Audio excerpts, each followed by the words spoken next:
So anytime you build one of these, you know you're going to run into some issues. I had to turn the rear end around. I'm going to have to do some problem solving in the rear end suspension. It was never right, so now's the time to do it. If you can see, the spring perches go straight across as the parts that hold the spring to the axle. So I'm going to have to rework a lot of that. It had coils over on it and it rode worse than my Chevy Dually. So what I'm going to do is I'm going to have to rig it all up. Well, the frame was sitting down low, so now it's time to get it up in the air, mount it to the back, finish up the front end. As you can see, the use being by yourself, you just use whatever you can. I got a jack under it, some jack stands. The hooks are off of it, so it's sitting on a stand.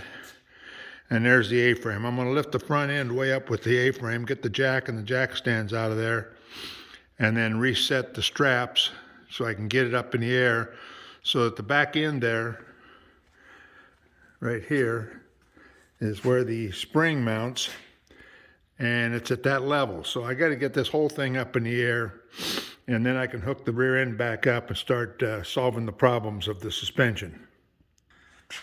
Now I have it just hanging by the straps. It's up in the air. The reason for that, on the 4 straps, it's actually 2 straps over the top. I have a lot of flexibility to rock this thing and get it the height. I can move it from side to side without a lot of extra effort.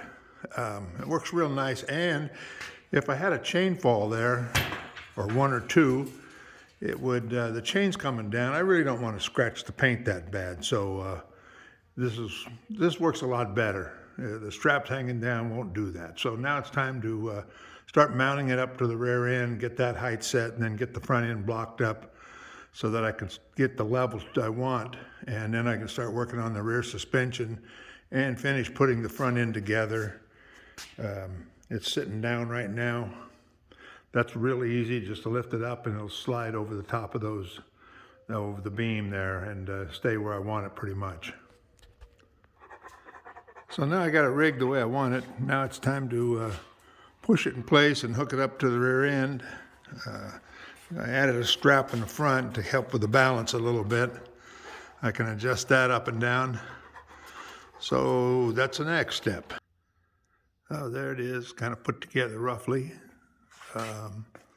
Next thing to do is I'm going to have to really take a look at this back end.